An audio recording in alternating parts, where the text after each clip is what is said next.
أعوذ بالله من الشيطان الرجيم بسم الله الرحمن الرحيم الحمد لله وكفى وسلام على عباده الذين اصطفى أما بعد അള്ളാഹു സുബ്ഹാനഹു വ തആല നമ്മുടെ മജ്ലിസിനെ സ്വീകരിക്കട്ടെ. നമ്മുടെ ജീവിതത്തിൽ അള്ളാഹു സന്തോഷം നൽകട്ടെ, സമാധാനം നൽകട്ടെ, റാഹത്ത് നൽകട്ടെ. ജീവിതത്തിൽ നാം അനുഭവിക്കുന്ന എല്ലാ സാമ്പത്തിക, ശാരീരിക, മാനസിക, പൈശാചിക വിഷമങ്ങളും പ്രയാസങ്ങളും അള്ളാഹു മാറ്റിത്തരട്ടെ. ദുആ വസിയത്ത് ചെയ്ത ധാരാളം സഹോദരങ്ങളുണ്ട്. അള്ളാഹു എല്ലാവരുടെയും ആഗ്രഹങ്ങളെ സഫലമാക്കട്ടെ. വിഷമങ്ങളും പ്രയാസങ്ങളും അള്ളാഹു മാറ്റിത്തരട്ടെ. ആമീൻ ബിറഹ്മതിക യാ അർഹമർ റഹീമീൻ. പ്രിയമുള്ള സഹോദരങ്ങളെ, സഹോദരിമാരെ, അല്ലാഹു സുബ്ഹാനഹു വ തആല നമുക്ക് നൽകുന്ന അനുഗ്രഹങ്ങൾ, ആ അനുഗ്രഹങ്ങൾ നമ്മൾ എണ്ണുകയാണെങ്കിൽ നമുക്ക് തിട്ടപ്പെടുത്താൻ കഴിയില്ല. വഇൻ തഉദ്ദൂ നിഅമത്തല്ലാഹി ലാ തുഹ്സുഹാ. അല്ലാഹുവിന്റെ ഖുർആൻ അങ്ങനെയാണ് പറഞ്ഞത്. അല്ലാഹു നൽകിയ അനുഗ്രഹങ്ങളെ എണ്ണിക്കണക്കാക്കാൻ നമുക്ക് കഴിയില്ല. അത്രയും അനുഗ്രഹങ്ങൾ അല്ലാഹു നമുക്ക് നൽകുന്നുണ്ട് എന്നുള്ളതാണ്. അല്ലാഹു സുബ്ഹാനഹു വ തആല നൽകുന്ന അനുഗ്രഹങ്ങളിൽപ്പെട്ട 4 അനുഗ്രഹങ്ങൾ അല്ലാഹുവിന്റെ റസൂൽ പറയാണ്, ഈ 4 അനുഗ്രഹങ്ങൾ നമുക്ക് കിട്ടിയാൽ നമുക്ക് ദുനിയാവ് കിട്ടി. മുത്തുനബി തങ്ങളുടെ ഹദീസാണ്. അതിലൊന്ന് നല്ലൊരു വീടാണ്, മറ്റൊന്ന് നല്ലൊരു വാഹനമാണ്, മറ്റൊന്ന് നല്ലൊരു ഇണയാണ്, നല്ലൊരു തുണയാണ്, ഭാര്യയോ ഭർത്താവോ, അല്ലെങ്കിൽ മറ്റൊന്ന് നല്ല ഒരു അയൽവാസിയാണ്. ഈ 4 അനുഗ്രഹങ്ങൾ നമുക്കുണ്ടോ, ദുനിയാവ് നമുക്ക് കിട്ടി എന്നുള്ളതാണ്. അള്ളാഹു നമുക്കൊക്കെ ഈ 4 അനുഗ്രഹങ്ങൾ നൽകി അനുഗ്രഹിക്കട്ടെ. ഈ 4 അനുഗ്രഹങ്ങളിൽപ്പെട്ട ഒരു അനുഗ്രഹമാണ് ഭവനം എന്നുള്ളത്, വീട് എന്നുള്ളത്. നമ്മൾ ഈ വിഷയം പറയുമ്പോഴും വീടില്ലാത്ത എത്രയോ ആളുകൾ നമ്മുടെ കൂട്ടത്തിലുണ്ടാകും. അള്ളാഹു വീടില്ലാത്തവർക്കൊക്കെ വീട് നൽകട്ടെ. നല്ല വിശാലമായ മനോഹരമായ വീടുകൾ നൽകട്ടെ.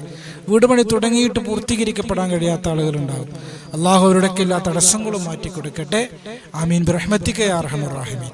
അപ്പൊ വീട് എന്നുള്ളത്, ഭവനം എന്നുള്ളതിന് അറബിയിൽ പറയുന്ന പേര് മസ്കൻ എന്നാണ്. എന്താണ് മസ്കൻ എന്ന് പറഞ്ഞാൽ? താമസിക്കുന്ന സ്ഥലം എന്നാണ് അതിന്റെ അർത്ഥമെങ്കിലും വിശുദ്ധമായ ഖുർആനിലൊക്കെ തജ്വീദ് പറയുന്നിടത്തൊക്കെ നമ്മൾ സുക്കൂനിനെ പറ്റി ചർച്ച ചെയ്യാറുണ്ട്. സുക്കൂൻ എന്ന് പറഞ്ഞാൽ അടക്കം എന്നാണ് അതിന്റെ അർത്ഥം. വീട് എന്ന് പറഞ്ഞാൽ അടക്കമുള്ള സ്ഥലം, ഒതുക്കമുള്ള സ്ഥലം, സമാധാനമുള്ള സ്ഥലം, ശാന്തിയുള്ള സ്ഥലം എന്നൊക്കെയാണ് അതിന്റെ അർത്ഥം. അപ്പൊ വീട് എന്ന് പറഞ്ഞു കഴിഞ്ഞാൽ അത് സമാധാനത്തിന്റെ കേന്ദ്രമാണ്. എന്ന് പറഞ്ഞാൽ നല്ലൊരു വീട്ടിൽ കയറിയാൽ നമുക്ക് സമാധാനം ഉണ്ടാകണം.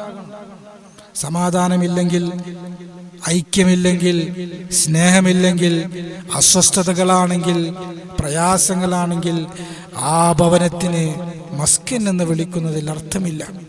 അള്ളാഹു നമ്മുടെ വീടുകളിലൊക്കെ സമാധാനം നൽകി അനുഗ്രഹിക്കുമാറാകട്ടെ.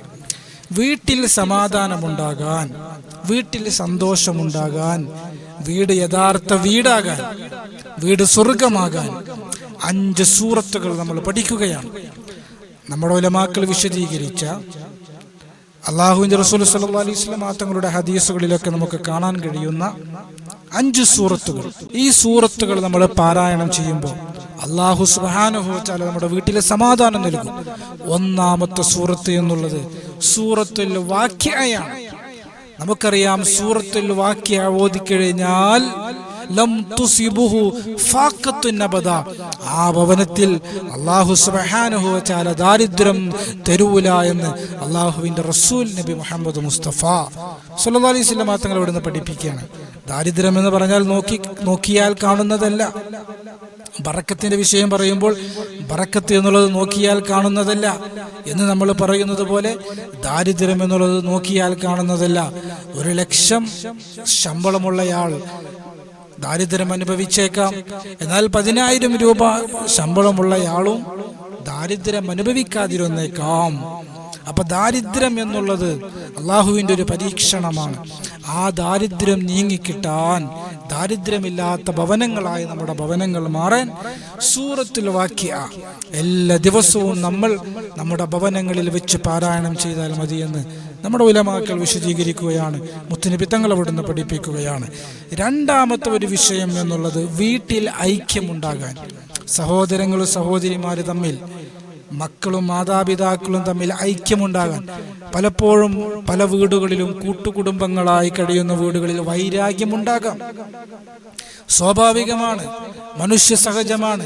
അങ്ങനെയുള്ള വൈരാഗ്യങ്ങളില്ലാത്ത, അസ്വസ്ഥതകളില്ലാത്ത, അഭിപ്രായ വ്യത്യാസങ്ങളില്ലാത്ത, അനൈക്യമില്ലാത്ത നല്ല സ്നേഹമുള്ള കുടുംബമായി മാറാൻ നമ്മുടെ ഉലമാക്കൾ നിർദ്ദേശിക്കുന്ന അത്ഭുതകരമായ ഒരു സൂറത്താണ് സൂറത്തു നൂർ.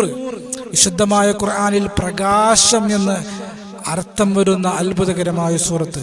സൂറത്തു നൂറിൻ്റെ ഓരോ ആയത്തുകളും അത്ഭുതകരമാണ്. നമ്മുടെ ഉലമാക്കൾ പറയാറുണ്ട് സൂറത്തു നൂറിന് സഹോദരിമാർ പ്രത്യേകം പഠിക്കണം എന്നുള്ളത്. കാരണം സഹോദരിമാർക്ക് ഉപകാരപ്പെടുന്ന ഒരുപാട് വിഷയങ്ങൾ പറയുന്ന ഒരു സൂറത്താണ് സൂറത്തു നൂർ. സൂറത്തു നൂർ വിശദീകരിക്കലല്ല നമ്മുടെ വിഷയം.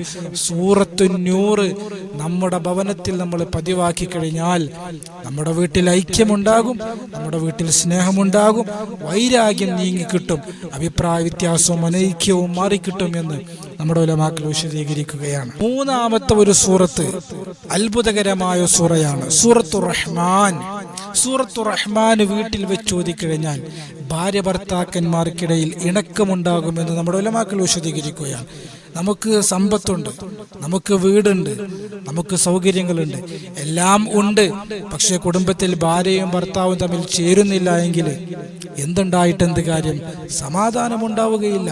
അപ്പൊ ഭാര്യയും ഭർത്താവും തമ്മിൽ ചേർച്ചയുണ്ടെങ്കിലാണ് ആ കുടുംബത്തിലും ആ കുടുംബത്തിലെ മക്കളിലും സന്തോഷവും സമാധാനം ഉണ്ടാവുക. ഭാര്യ ഭർത്താക്കന്മാർക്കിടയിൽ മഹബത്ത് ഉണ്ടാകാൻ, അഭിപ്രായ വ്യത്യാസങ്ങൾ നീങ്ങാൻ, പരസ്പരം നല്ല സ്നേഹത്തോടെയും നല്ല കെയറിങ്ങിലും അവർ ജീവിക്കാൻ സൂറത്തു റഹ്മാൻ ഭവനത്തിൽ വെച്ച് നമ്മൾ ഓതിയാൽ മതി, വീടുകളിൽ വെച്ച് പാരായണം ചെയ്താൽ മതി. ഭാര്യ ഭർത്താക്കന്മാർക്കിടയിൽ ഐക്യവും സ്നേഹവും ഉണ്ടാകുമെന്ന് നമ്മുടെ ഉലമാക്കൾ വിശദീകരിക്കുകയാണ്. നാലാമത്തൊരു വിഷയം എന്നുള്ളത് സിഹിർ കണ്ണേറ് സംഭവിക്കാതിരിക്കാൻ.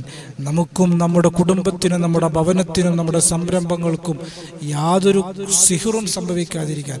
അസൂയാലുക്കളുടെ അസൂയ, ദൃഷ്ടിദോഷങ്ങൾ, കണ്ണേറ് തുടങ്ങിയ അബൗദികമായ തടസ്സങ്ങൾ നമ്മുടെ ഭവനത്തിൽ സംഭവിക്കാതിരിക്കാൻ വിശുദ്ധമായ ഖുർആനിലെ ചെറിയ ഒരു സൂറത്തുണ്ട്, 113ാമത്തെ സൂറത്ത്, സൂറത്തുൽ ഫലക്ക്. സൂറത്തുൽ ഫലക്ക് നമ്മുടെ ഭവനത്തിൽ വെച്ച് നമ്മൾ പാരായണം ചെയ്ത് കഴിഞ്ഞാൽ നമ്മുടെ ഭവനത്തിൽ സിഹിർ സംഭവിക്കൂല, നമ്മുടെ ഭവനത്തിൽ കണ്ണീർ സംഭവിക്കൂല. സമാനമായ തടസ്സങ്ങൾക്കൊക്കെ പരിഹാരമാണ് എന്ന് നമ്മുടെ ഉലമാക്കൾ വിശദീകരിക്കുകയാണ്. അഞ്ചാമത്തെ ഒരു സൂറത്ത് എന്നുള്ളത് വസ്വാസിന് പരിഹാരം നൽകുന്ന അത്ഭുതകരമായ സൂറത്താണ്. വസ്വാസ് എന്ന് പറഞ്ഞാൽ പൈശാചികമായ ഉപദ്രവമാണ്. പല രൂപത്തിലും പിശാചിന്റെ ഉപദ്രവം ഉണ്ടാകും. ഈമാനിന്റെ വിഷയം മുതൽ നമ്മുടെ നിത്യജീവിതത്തിലെ വിഷയങ്ങളിൽ വരെ ശപിക്കപ്പെട്ടവനായ പിശാച് നമ്മെ പഴപ്പിച്ചുകൊണ്ടിരിക്കും. അങ്ങനെയുള്ള പിശാചിന്റെ ഫിത്നയിൽ നിന്ന് നമുക്ക് മോചനമുണ്ടാകാൻ, വസ്വാസിന്റെ പ്രശ്നങ്ങൾ ഉണ്ടാകാതിരിക്കാൻ സൂറത്തു നാസ്, വിശുദ്ധമായ ഖുർആനിലെ ഏറ്റവും ഒടുവിലത്തെ സൂറത്തു നാസ് നമ്മുടെ ഭവനത്തിൽ വെച്ച് പാരായണം ചെയ്താൽ മതിയെന്ന് നമ്മുടെ ഉലമാക്കൾ വിശദീകരിക്കുകയാണ്. നമ്മുടെ ഭവനം സമാധാനത്തിന്റെ ഭവനങ്ങളാകാൻ, സന്തോഷത്തിന്റെ ഭവനങ്ങളാകാൻ, സമാധാനവും സന്തോഷവും കളിയാടുന്ന കുടുംബമാകാൻ നമ്മുടെ ഭവനത്തിൽ നമ്മൾ പാരായണം ചെയ്യേണ്ടുന്ന 5 സൂറത്തുകളാണ് നമ്മൾ പരിചയപ്പെട്ടത്. ഇൻഷാ അല്ലാഹ് അല്ലാഹു സുബ്ഹാനഹു വ തആല ഇതൊക്കെ പതിവാക്കാനും ഇതിൻ്റെയൊക്കെ റിസൾട്ട് നേടിയെടുക്കാനും അല്ലാഹു നമുക്ക് തൗഫീഖ് നൽകി അനുഗ്രഹിക്കുമാറാകട്ടെ. റബ്ബനാ ആതിനാ ഫിദ്ദുനിയ ഹസന വഫിൽ ആഖിറതി ഹസനത വഖിനാ അദാബന്നാർ. ആമീൻ ബിറഹ്മതിക യാ അർഹമർ റഹീമീൻ. അസ്സലാമു അലൈക്കും വറഹ്മത്തുള്ളാഹി വബറകാതുഹു.